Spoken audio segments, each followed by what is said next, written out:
Halo, assalamualaikum warahmatullahi wabarakatuh. Nah, ini jumpa lagi teman-teman. Ini saya ada sebuah servisan blender merek Airlux. Kerusakannya mati total. Nah, ini ya saya coba kecepatan 1, 2, bypass sama sekali ya, nggak ada pergerakan. Nah, sekarang kita harus bongkar dalamnya. Apa yang terjadi? Ya, bongkar dulu ya 3 baut bagian bawah ini. 4. Saya lupa mati. Oke.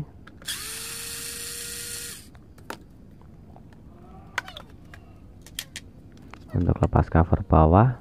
Nah, ini saya akan mulai tes untuk tegangan 220 nya masuk atau tidak, yang ke switch juga.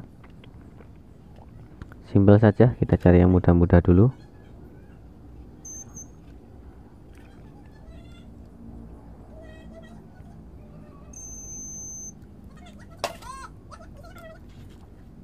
Oke. Aman untuk kabel ya, kabel listriknya.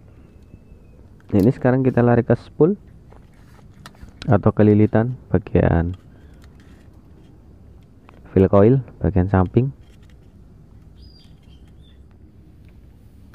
Nah, ini kok saya cek nggak ada pergerakan sama sekali ya. Oh, ada, tapi dia kayak ada putus nyambung gitu. Sekarang lanjut ke bagian yang satunya.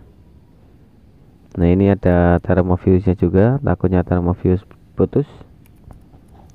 Nah, ini sama sekali ya, ini enggak ada pergerakan, berarti yang satu ya masih nyambung, tapi nanti kita cek lilitannya seperti apa.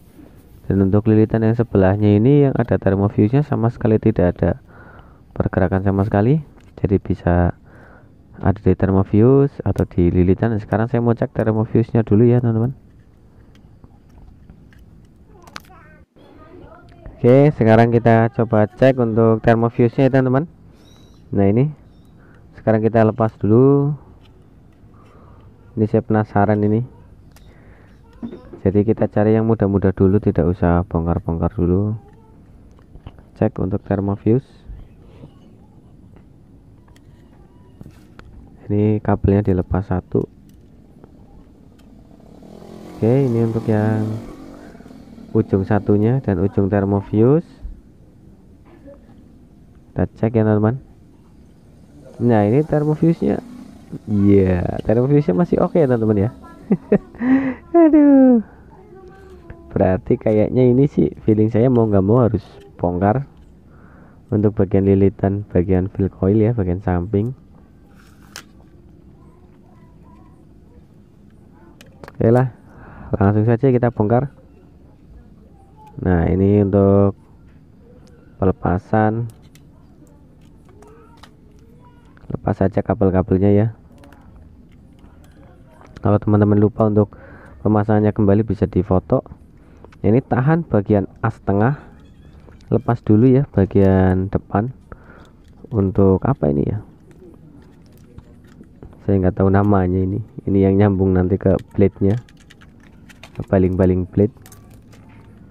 Ini perlawanan jarum jam ya untuk membukanya. Oke, sekarang kita buka untuk bagian baut mengikat motornya. Nah, ini sudah terlepas untuk motor blendernya.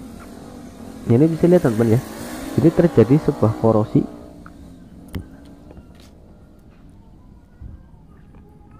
Ini sebentar saya lepas dulu ya untuk bagian brush atau sikat. Nah, ini saya lepas dulu untuk mengikat armatur atau apa ya namanya, angker mungkin ya di tempat teman-teman, karena untuk penamaannya beda-beda. Ada yang bilang angker, ada yang bilang armatur coil. Nah, ini fill coil ya atau kumparan samping. Banyak sekali ya terjadi korosi.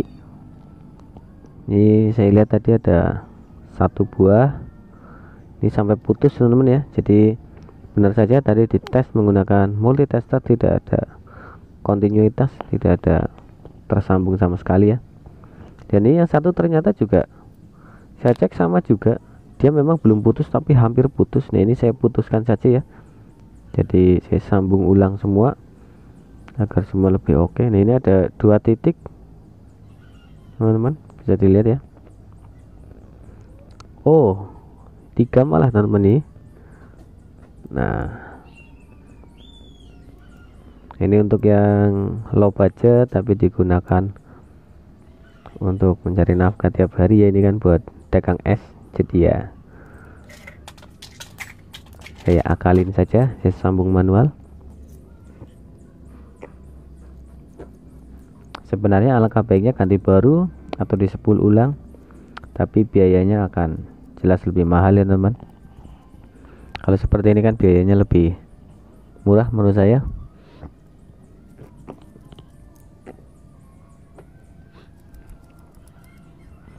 Oke, saya kerik dulu ya lapisan pelindungnya agar nanti bisa untuk disolder.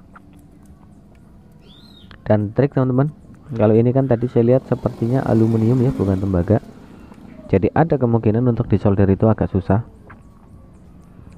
Dan nanti saya kasih tahu triknya agar bisa terhubung dengan kuat, meskipun kalau disolder dia hampir nggak mau lengket kalau untuk aluminium, tapi saya ada triknya. Oke, kerik semua ujung-ujung karena ini sangat penting ya nanti untuk perekatan.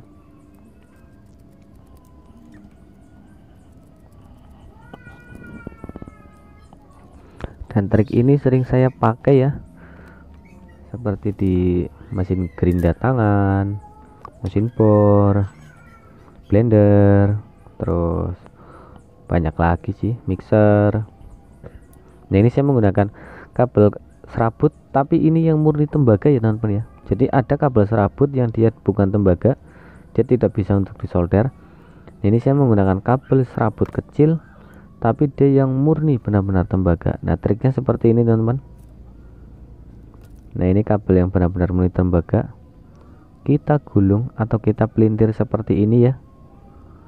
Nah bisa dilihat teman-teman, nah ke ujung yang satunya. Dan ini tidak ada lapisan ya untuk kabel ini, jadi nanti nggak masalah karena kan untuk yang lainnya dia lapisannya masih bagus. Nah di ujungnya kita tekuk sama, jadi di ujung pas kita ngelilit tadi kita tekuk ujungnya. Nah seperti ini ya teman-teman ya. Nah ini semua kita lakukan langkah seperti itu teman. Jadi itu fungsinya nanti saat dicor dengan timah dia akan mengikat dengan kuat, meskipun kawat aluminiumnya itu tidak lengket ya, tapi karena dia terikat oleh lilitan kawat tembaga tadi dan ujungnya juga kita tekuk. Nah ini untuk yang putus lebih dari satu, ini diwajibkan ya agak dijauhkan posisinya, karena kabel yang saya gunakan ini dia tidak menggunakan lapisan. Alangkah baiknya nanti kalau sudah disolder dicor dengan lem power ya, power glue atau lem Korea, itu lebih baik karena nanti tidak nempel satu sama lain. Nah ini triknya, ini langsung saya solder ya, karena tadi ujungnya kan sudah kita tekuk juga.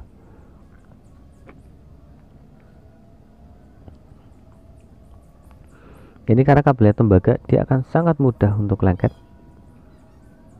Nah teman-teman seperti ini ya. Dan ini tadi ada satu yang belum saya sambung, jadi saya nunggu yang lain dulu karena dia agak susah, agak ngelilit hampir satu putaran teman-teman ya.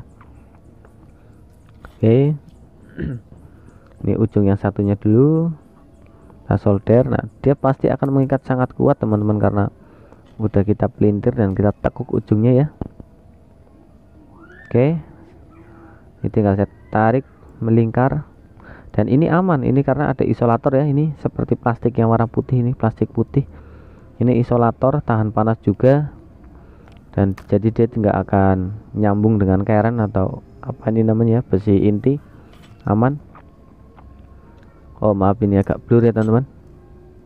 Nah ini setelah disolder ya, jadi semua ujungnya itu kelihatan. Nah seperti ini ya. Nah ini untuk lebih kokohnya lagi nanti kita tetesi lem, tapi sebelumnya kita cek dulu apakah sudah terjadi penyambungan yang baik. Nah ini untuk yang ada fuse-nya dulu kita cek. Oh bisa dilihat teman-teman ya, jarumnya sudah ngangkat, berarti sudah tersambung dengan baik. Nah untuk ujung yang satunya sudah mantap teman-teman. Dan sekarang kita lanjut ke proses selanjutnya, yaitu pengeleman. Jadi nanti biar saat ada putaran atau getaran dia nggak goyang atau geser teman-teman. Dan lem ini juga berfungsi untuk melapisi juga.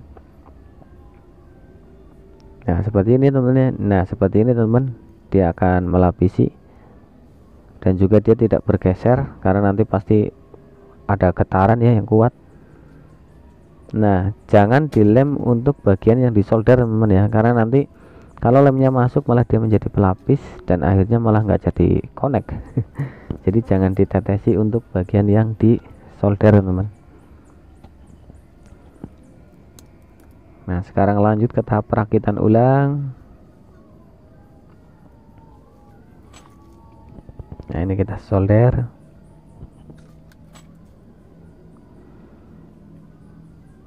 Jadi kalau misal lupa urutan kabelnya tadi sebelum dipotong-potong, bisa difoto ya teman-teman, biar kalian nggak lupa. Untuk yang pemula, kalau yang sudah pro ya saya nggak bisa berkomentar apa-apa ya, karena saya juga masih pemula. Kalau yang pro mungkin sudah di luar kepala teman-teman.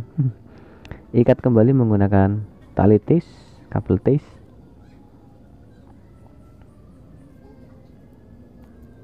Nah jangan terlalu kuat ya teman-teman ya, yang penting kuat saja, karena nanti kalau terlalu kuat takutnya short atau kabelnya malah putus atau konslet dengan yang lain, nanti short malah bahaya teman-teman. Nah, ini harus diikat kembali karena nanti saat ada getaran dia nggak boleh bergetar apalagi terlepas dari ikatan ya. Aduh sampai terbang ini.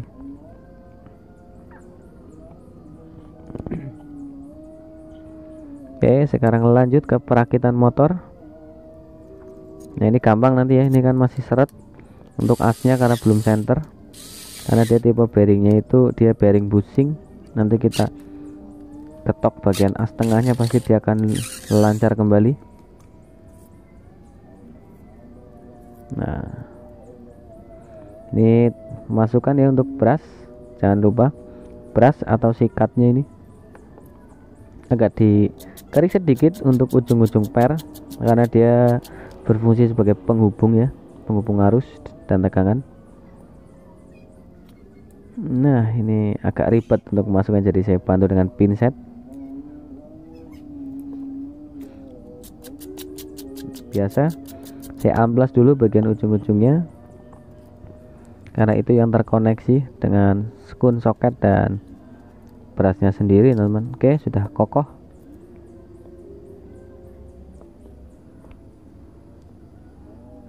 Lanjut ke proses perakitan ya teman-teman. Sekarang cek tanpa arus apa dia naik. Nah sudah naik ya, berarti oke. Sudah tersambung antara fill coil dengan armatur coilnya, sudah nyambung. Nah sekarang kita proses ke perakitan, pemasangan motor ke casingnya.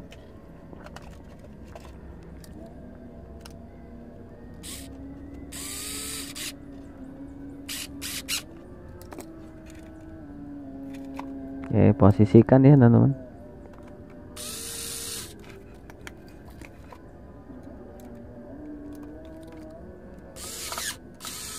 Kalau untuk kekencangan sesuaikan saja.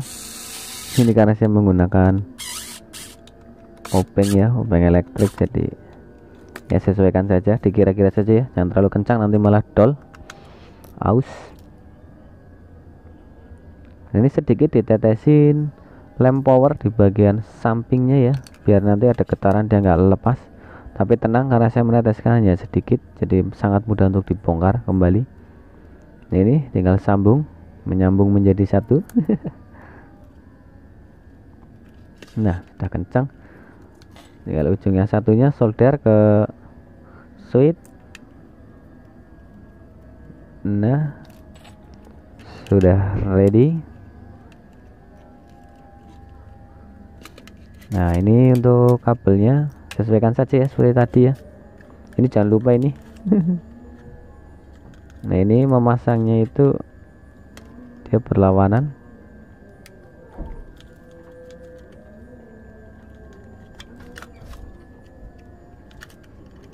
Tahan bagian bawah menggunakan obeng min, dan ini putar ya, berlawanan arah jarum jam untuk pengencangan. Nah,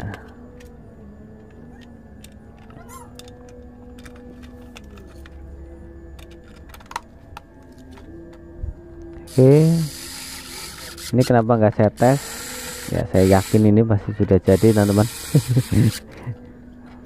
Karena tadi di tes sebelum menggunakan tegangan juga tidak oke. Untuk spool sudah nyambung. Sekarang waktunya testing. Alhamdulillahirobbilalamin, ya Allah, udah jadi ya Allah. Saatnya gajian ini teman ya, tinggal saya berikan ke pemiliknya, dan semoga bermanfaat, bisa dipakai kembali teman-teman. Dan terima kasih sudah melihat video yang saya buat untuk hari ini. Semoga bermanfaat. Jangan lupa tetap saling berbagi ilmu, dan jangan lupa juga ya like, komen, dan subscribe juga, biar saya lebih semangat ke depannya untuk membuat video lagi. Dan sampai jumpa. Wassalamualaikum warahmatullahi wabarakatuh. Bye bye.